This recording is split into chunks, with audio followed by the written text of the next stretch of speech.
CM ಪತ್ನಿ ವಿಚಾರಣೆ ರದ್ದು, ನಿಮ್ಮನ್ಯಾಕೆ ರಾಜಕೀಯಕ್ಕೆ ಬಳಕೆ ಮಾಡ್ತಾರೆ? ಇಡಿಗೆ ಸುಪ್ರೀಂ ಕೋರ್ಟ್ ಛೀಮಾರಿ. ಸಿಎಂ ಸಿದ್ದರಾಮಯ್ಯನವರ ಬಗ್ಗೆ ನಿಮ್ಮ ಅನಿಸಿಕೆ ಏನು ಅನ್ನೋದನ್ನ ಕಮೆಂಟ್ ಮೂಲಕ ತಿಳಿಸಿ. ಹೌದು, ಮುಡಾ ಕೇಸ್ನಲ್ಲಿ ಸಿಎಂ ಸಿದ್ದರಾಮಯ್ಯ ಹಾಗೂ ಪತ್ನಿ ಪಾರ್ವತಿಯವರಿಗೆ ಬಿಗ್ ರಿಲೀಫ್ ಸಿಕ್ಕಿದೆ. ಇಡಿ ಸುಪ್ರೀಂ ಕೋರ್ಟ್ನಲ್ಲಿ ಸಲ್ಲಿಸಿದ್ದ ಅರ್ಜಿ ವಜಾಗೊಳಿಸಿದ್ದು, ಸಿಎಂ ಪತ್ನಿ ವಿರುದ್ಧದ ಮುಡಾ ಪ್ರಕರಣದ ವಿಚಾರಣೆ ರದ್ದುಗೊಳಿಸಲಾಗಿದೆ.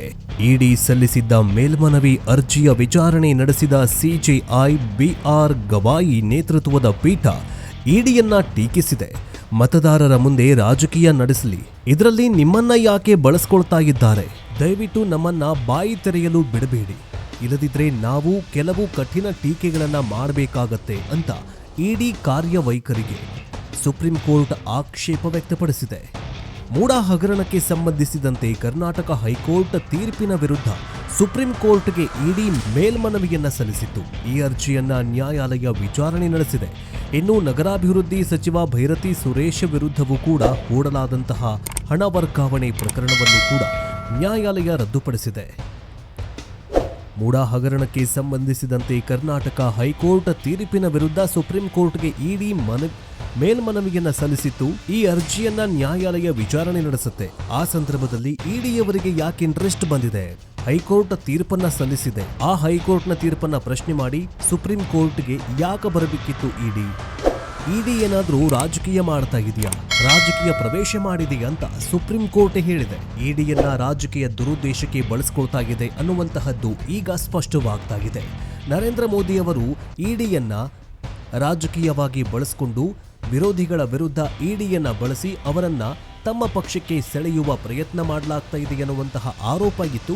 ಆದರೆ ಈಗ ಸಾಬೀತಾಗಿದೆ. ಯಾಕಂತಂದ್ರೆ ಸುಪ್ರೀಂ ಕೋರ್ಟ್ ಹೇಳ್ತಾಗಿದೆ ಇಡಿಯನ್ನ ರಾಜಕೀಯವಾಗಿ ಬಳಸ್ಕೊಳ್ತಾ ಇದೆ, ಜೊತೆಗೆ ಇಡಿಯೂ ಕೂಡ ರಾಜಕೀಯವಾಗಿಯೇ ಕೆಲಸ ಮಾಡ್ತಾ ಇದೆ ಅಂತ ಛೀಮಾರಿ ಹಾಕಿದೆ.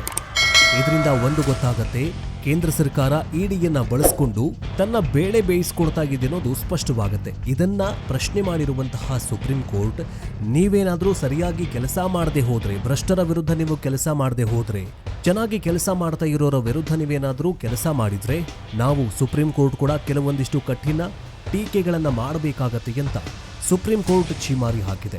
ಈಗಾಗಲೇ ನಾವು ಒಂದು ಅಂಕಿಅಂಶವನ್ನ ನೋಡ್ತಾ ಹೋಗೋದಾದ್ರೆ, ಇಷ್ಟು ದಿನಗಳವರೆಗೆ ಅಂದ್ರೆ ನರೇಂದ್ರ ಮೋದಿ ಸರ್ಕಾರ ಬಂದಾಗಿನಿಂದ ಇಲ್ಲಿಯವರೆಗೆ ಇಡೀ ದೇಶಾದ್ಯಂತ ಇಡಿ ದಾಳಿ ಮಾಡಿದೆ. ಈ ಇಡಿ ದಾಳಿಗಳೆಲ್ಲವೂ ಕೂಡ ನರೇಂದ್ರ ಮೋದಿ ಸರ್ಕಾರದ ವಿರುದ್ಧ ಮಾತನಾಡದವರ ವಿರುದ್ಧವೇ ಇಡಿ ದಾಳಿ ನಡೆಸಿದೆ. ಅದು ಕಾಂಗ್ರೆಸ್ ಆಗಿರಬಹುದು ಅಥವಾ ಬೇರೆ ಬೇರೆ ರಾಜಕೀಯ ಪಕ್ಷಗಳಾಗಿರಬಹುದು. ಇದು ದೇಶಾದ್ಯಂತ ದೊಡ್ಡ ಚರ್ಚೆಗೆ ಗ್ರಾಸವಾಗಿತ್ತು. ನರೇಂದ್ರ ಮೋದಿಯವರ ಸರ್ಕಾರ ಅಂದ್ರೆ ಬಿಜೆಪಿ ಸರ್ಕಾರ ತನ್ನ ಅಳಿವು ಉಳಿವಿಗಾಗಿ ಇಡಿಯನ್ನ ಬಳಸಿಕೊಂಡು ಯಾರೆಲ್ಲ ಸ್ಟ್ರಾಂಗ್ ಆಗ್ತಾ ಇದ್ದಾರೆ, ಯಾರೆಲ್ಲ ನರೇಂದ್ರ ಮೋದಿ ಅವರಿಗಿಂತ ಹೆಚ್ಚಿನದಾಗಿ ಬೆಳೀತಾ ಇದ್ದಾರೆ ಅಂಥವರ ವಿರುದ್ಧ ಇಡಿ ರೇಡ್ ಮಾಡಿಸಿ ಅವರನ್ನ ಕುಗ್ಗಿಸುವ ಕೆಲಸ ಆಗ್ತಾ ಇದೆ ಅಂತ ಆಕ್ರೋಶಗಳು ಕೇಳಿಬಂದಿದ್ವು. ನರೇಂದ್ರ ಮೋದಿ ಅವರಿಗೆ ಸಾಟಿ ಮತ್ಯಾರೂ ಇಲ್ಲ ಅಂತ ಬೀಗ್ತಾ ಇದ್ದ ಇದೇ ಬಿಜೆಪಿಗೆ ಟಕ್ಕರ್ ಕೊಟ್ಟಿದ್ದೇ ಏಕೈಕ ವ್ಯಕ್ತಿ ಸಿದ್ದರಾಮಯ್ಯನವರು. ಸಿದ್ದರಾಮಯ್ಯನವರು ಅಹಿಂದ ಶಕ್ತಿಯನ್ನ ಬಳಸಿಕೊಂಡು, ಗ್ಯಾರಂಟಿ ಶಕ್ತಿಗಳನ್ನ ಬಳಸಿಕೊಂಡು ಜನಸಾಮಾನ್ಯರ ಜನಪ್ರಿಯ ವ್ಯಕ್ತಿ ಮುಖ್ಯಮಂತ್ರಿ ಸಿದ್ದರಾಮಯ್ಯನವರು ಅನ್ನುವಂತಹ ಹಿರಿಮೆ ಹೆಚ್ಚಿಸಿಕೊಳ್ತಾ ಇದ್ದಾರೆ. ಇವರನ್ನ ತಡೆಯುವುದಕ್ಕೋಸ್ಕರ ಮುಡಾ ಹಗರಣವನ್ನ ಏಕಾಏಕಿಯಾಗಿ ಅವರ ಮೇಲೆ ಒಂದು ಆರೋಪವನ್ನ ಮಾಡ್ತಾರೆ. ಆರೋಪ ಪ್ರತ್ಯಾರೋಪವನ್ನ ಆಲಿಸಿದಂತಹ ಹೈಕೋರ್ಟ್ ಕೂಡ ಮುಡಾ ಹಗರಣಕ್ಕೂ ಮತ್ತು ಸಿಎಂ ಸಿದ್ದರಾಮಯ್ಯ ಮತ್ತು ಅವರ ಪತ್ನಿ ಪಾರ್ವತಮ್ಮ ಅವರಿಗೂ ಯಾವುದೇ ಸಂಬಂಧ ಇಲ್ಲ ಅನ್ನುವಂತಹ ತೀರ್ಪನ್ನ ಕೊಡುತ್ತೆ. ಆದರೆ ಇದನ್ನ ಸಹಿಸಿಕೊಳ್ಳದ ಬಿಜೆಪಿಯವರು ಇಡಿಗೆ ಒಂದು ಬುಲಾವನ್ನ ಕೊಡ್ತಾರೆ. ಇಡಿಯವರು ಕೂಡ ತಾನು ಹಾಕಿದ ಬಿಸ್ಕತ್ತಿನಂತೆ ಇಡಿಯವರು ಕರ್ನಾಟಕ ಹೈಕೋರ್ಟ್ ತೀರ್ಪನ್ನ ಪ್ರಶ್ನೆ ಮಾಡಿ ಸುಪ್ರೀಂ ಕೋರ್ಟ್ಗೆ ಹೋಗಿದ್ರು. ಇಡಿ ಏನ್ ತಿಳ್ಕೊಂಡಿತ್ತು ಅಂತಂದ್ರೆ, ಈಗ ಮತ್ತೆ ನಮಗೆ ವಿಚಾರಣೆ ಮಾಡೋದಕ್ಕೆ ಒಂದು ಅವಕಾಶ ಕೊಡುತ್ತೆ ಸುಪ್ರೀಂ ಕೋರ್ಟ್ ಅನ್ನುವಂತಹ ಮೈಂಡ್ ಸೆಟ್ ಅಲ್ಲಿ ಹೋಗಿತ್ತು. ಆದ್ರೆ ಏನಾಯ್ತಲ್ಲಿ, ಸುಪ್ರೀಂ ಕೋರ್ಟ್ ಇಡಿ ಕಾರ್ಯವೈಖರಿಗೆ ಛೀಮಾರಿ ಹಾಕಿದೆ. ರಾಜಕೀಯವಾಗಿ ನಿಮ್ಮನ್ನ ಬಳಸ್ಕೊಳ್ತಾ ಇದ್ದಾರೆ, ಜೊತೆಗೆ ನೀವು ಕೂಡ ರಾಜಕೀಯವಾಗಿ ಕೆಲಸ ಮಾಡೋದನ್ನ ನಿಲ್ಲಿಸಬೇಕು ಅನ್ನುವಂತಹ ಮಾತುಗಳನ್ನ ಆಡಿದೆ ಸುಪ್ರೀಂ ಕೋರ್ಟ್. ಇದರಿಂದ ಗೊತ್ತಾಗತ್ತೆ ಇಡಿ ಯಾರ ಕೈವಶವಾಗಿದೆ, ಇಡಿ ಎಲ್ಲಿ ಹೇಗೆ ಕೆಲಸ ಮಾಡ್ತಾ ಇದೆ ಅನ್ನೋದು ಗೊತ್ತಾಗಿ ಹೋಗ್ಬಿಡುತ್ತೆ. ಈಗಾಗಲೇ ಬಿಹಾರ ವಿಧಾನಸಭೆ ಚುನಾವಣೆ ನವೆಂಬರ್ ತಿಂಗಳಲ್ಲಿ ನಡೆಯಲಿದೆ. ಈಗಾಗಲೇ ಇಡಿ ತನ್ನ ಕಾರ್ಯವನ್ನ ಶುರು ಮಾಡಿಬಿಟ್ಟಿದೆ, ತನ್ನ ಕೆಲಸವನ್ನ ಶುರು ಮಾಡಿಬಿಟ್ಟಿದೆ. ಬಿಜೆಪಿಗೆ ಯಾರೆಲ್ಲ ಬರೋದಿಲ್ವೋ ಅಂತವರ ವಿರುದ್ಧ ನಾವು ಇಡಿ ತನಿಖೆಯನ್ನ ಮಾಡಿಸ್ತೀವಿ, ನಿಮ್ಮನ್ನ ಲಾಕ್ ಮಾಡ್ತೀವಿ ಅಂತ ಬ್ಲಾಕ್ ಮೇಲ್ ಮಾಡ್ತಿದ್ರು ನಡೆಸಿದಾರಂತ ಸುದ್ದಿ ಇದೆ. ಜೊತೆಗೆ ಯಾವುದೇ ರಾಜ್ಯದಲ್ಲಿ ವಿಧಾನಸಭೆ ಚುನಾವಣೆ ಬಂದ್ರೆ ಸಾಕು ಇಡಿ ಮೈ ಕೊಡುವಿ ನಿಲ್ಲತೆ. ಅದು ಕೂಡ ಬಿಜೆಪಿ ನಾಯಕರ ಮೇಲೆ ಯಾವತ್ತೂ ಕೂಡ ಇಡಿ ದಾಳಿಯೇ ಮಾಡಿಲ್ಲ. ಬರೀ ವಿರೋಧಿಗಳ ಮೇಲೆ ಮಾತ್ರ ದಾಳಿ ಮಾಡ್ತಾ ಇದೆ. ಅಂದ್ರೆ ಕಾಂಗ್ರೆಸ್ ಮತ್ತು ಎನ್ಸಿಪಿ ಹೀಗೆ ಪ್ರಾದೇಶಿಕ ಪಕ್ಷದ ನಾಯಕರ ಮೇಲೆಯೇ ಇಡಿ ದಾಳಿ ಮಾಡುತ್ತೆ. ಇದರಿಂದ ಗೊತ್ತಾಗುತ್ತೆ ಇಡಿ ಭಾರತ ದೇಶದ್ದೋ ಅಥವಾ ಬಿಜೆಪಿಯವರದ್ದೋ ಅಥವಾ ಬಿಜೆಪಿ ಕಟ್ಟಿದ ಸಂಸ್ಥೆಯೋ ಅಂತ ಜನಸಾಮಾನ್ಯರಿಗೆ ಗೊತ್ತಾಗಿ ಹೋಗ್ಬಿಟ್ಟಿದೆ.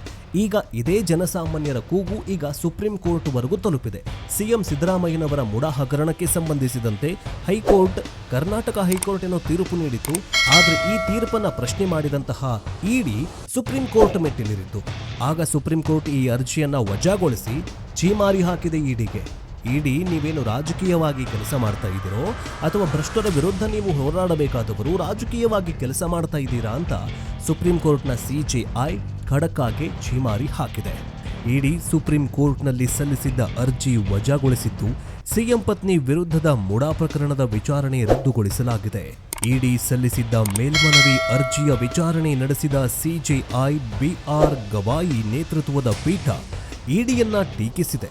ಮತದಾರರ ಮುಂದೆ ರಾಜಕೀಯ ನಡೆಸಲಿ, ಇದರಲ್ಲಿ ನಿಮ್ಮನ್ನ ಯಾಕೆ ಬಳಸ್ಕೊಳ್ತಾ ಇದ್ದಾರೆ? ದಯವಿಟ್ಟು ನಮ್ಮನ್ನ ಬಾಯಿ ತೆರೆಯಲು ಬಿಡಬೇಡಿ, ಇಲ್ಲದಿದ್ರೆ ನಾವು ಕೆಲವು ಕಠಿಣ ಟೀಕೆಗಳನ್ನ ಮಾಡಬೇಕಾಗತ್ತೆ ಅಂತ ಇಡಿ ಕಾರ್ಯವೈಖರಿಗೆ ಸುಪ್ರೀಂ ಕೋರ್ಟ್ ಆಕ್ಷೇಪ ವ್ಯಕ್ತಪಡಿಸಿದೆ. ಮೂಡಾ ಹಗರಣಕ್ಕೆ ಸಂಬಂಧಿಸಿದಂತೆ ಕರ್ನಾಟಕ ಹೈಕೋರ್ಟ್ ತೀರ್ಪಿನ ವಿರುದ್ಧ ಸುಪ್ರೀಂ ಕೋರ್ಟ್ಗೆ ಇಡಿ ಮೇಲ್ಮನವಿಯನ್ನ ಸಲ್ಲಿಸಿತ್ತು. ಈ ಅರ್ಜಿಯನ್ನ ನ್ಯಾಯಾಲಯ ವಿಚಾರಣೆ ನಡೆಸಿದೆ. ಇನ್ನು ನಗರಾಭಿವೃದ್ಧಿ ಸಚಿವ ಭೈರತಿ ಸುರೇಶ್ ವಿರುದ್ಧವೂ ಕೂಡ ಹೂಡಲಾದಂತಹ ಹಣ ವರ್ಗಾವಣೆ ಪ್ರಕರಣವನ್ನು ಕೂಡ ನ್ಯಾಯಾಲಯ ರದ್ದುಪಡಿಸಿದೆ. ಮೂಡಾ ಹಗರಣಕ್ಕೆ ಸಂಬಂಧಿಸಿದಂತೆ ಕರ್ನಾಟಕ ಹೈಕೋರ್ಟ್ ತೀರ್ಪಿನ ವಿರುದ್ಧ ಸುಪ್ರೀಂ ಕೋರ್ಟ್ಗೆ ಇಡಿ ಮೇಲ್ಮನವಿಯನ್ನ ಸಲ್ಲಿಸಿತ್ತು. ಈ ಅರ್ಜಿಯನ್ನ ನ್ಯಾಯಾಲಯ ವಿಚಾರಣೆ ನಡೆಸುತ್ತೆ. ಆ ಸಂದರ್ಭದಲ್ಲಿ ಇಡಿಯವರಿಗೆ ಯಾಕೆ ಇಂಟ್ರೆಸ್ಟ್ ಬಂದಿದೆ? ಹೈಕೋರ್ಟ್ ತೀರ್ಪನ್ನ ಸಲ್ಲಿಸಿದೆ. ಆ ಹೈಕೋರ್ಟ್ನ ತೀರ್ಪನ್ನ ಪ್ರಶ್ನೆ ಮಾಡಿ ಸುಪ್ರೀಂ ಕೋರ್ಟ್ಗೆ ಯಾಕೆ ಬರಬೇಕಿತ್ತು ಇಡಿ ಏನಾದ್ರೂ ರಾಜಕೀಯ ಮಾಡ್ತಾ ಇದೆಯಾ, ರಾಜಕೀಯ ಪ್ರವೇಶ ಮಾಡಿದೆಯಾ ಅಂತ ಸುಪ್ರೀಂ ಕೋರ್ಟ್ ಹೇಳಿದೆ. ಇಡಿಯನ್ನ ರಾಜಕೀಯ ದುರುದ್ದೇಶಕ್ಕೆ ಬಳಸ್ಕೊಳ್ತಾ ಇದೆ ಅನ್ನುವಂತಹದ್ದು ಈಗ ಸ್ಪಷ್ಟವಾಗ್ತಾ ಇದೆ. ನರೇಂದ್ರ ಮೋದಿ ಅವರು ಇಡಿಯನ್ನ ರಾಜಕೀಯವಾಗಿ ಬಳಸಿಕೊಂಡು ವಿರೋಧಿಗಳ ವಿರುದ್ಧ ಇಡಿಯನ್ನ ಬಳಸಿ ಅವರನ್ನ ತಮ್ಮ ಪಕ್ಷಕ್ಕೆ ಸೆಳೆಯುವ ಪ್ರಯತ್ನ ಮಾಡಲಾಗ್ತಾ ಇದೆ ಎನ್ನುವಂತಹ ಆರೋಪ ಇತ್ತು. ಆದರೆ ಈಗ ಸಾಬೀತಾಗಿದೆ. ಯಾಕಂತಂದ್ರೆ ಸುಪ್ರೀಂ ಕೋರ್ಟ್ ಹೇಳ್ತಾಗಿದೆ ಇಡಿಯನ್ನ ರಾಜಕೀಯವಾಗಿ ಬಳಸ್ಕೊಳ್ತಾ ಇದೆ, ಜೊತೆಗೆ ಇಡಿಯೂ ಕೂಡ ರಾಜಕೀಯವಾಗಿಯೇ ಕೆಲಸ ಮಾಡ್ತಾ ಇದೆ ಅಂತ ಛೀಮಾರಿ ಹಾಕಿದೆ. ಇದರಿಂದ ಮತ್ತೊಮ್ಮೆ ಸಿಎಂ ಸಿದ್ದರಾಮಯ್ಯನವರು ಭ್ರಷ್ಟಾಚಾರ ಮುಕ್ತ ಸಿದ್ದರಾಮಯ್ಯ, ಗ್ಯಾರಂಟಿ ರಾಮಯ್ಯ, ಅನ್ನರಾಮಯ್ಯ ಅನ್ನುವಂತಹ ಹೆಗ್ಗಳಿಕೆಯನ್ನು ಮತ್ತೆ ಪಡೆದುಕೊಂಡಿದ್ದಾರೆ. ಇದರಿಂದ ಈಗ ಮತ್ತೆ ವಿರೋಧಿಗಳಿಗೆ ಹೊಟ್ಟೆಗೆ ಬೆಂಕಿ ಹಾಕ್ದಂಗಾಗಿದೆ. ಇಲ್ಲೂ ಕೂಡ ಸಿದ್ದರಾಮಯ್ಯನವರು ಪಾರಾಗಿ ಬಂದ್ರಲ್ಲ, ಇನ್ನು ಮುಂದೆ ಹೆಂಗೆ ಅನ್ನುವಂತಹ ತಳಮಳ ಈಗ ವಿರೋಧಿಗಳ ವಲಯದಲ್ಲಿ ಕೇಳಿ ಬರ್ತಾ ಇದೆ. ಸಿಎಂ ಸಿದ್ದರಾಮಯ್ಯನವರ ಬಗ್ಗೆ ನಿಮ್ಮ ಅನಿಸಿಕೆ ಏನು ಅನ್ನೋದನ್ನ ಕಮೆಂಟ್ ಮೂಲಕ ತಿಳಿಸಿ.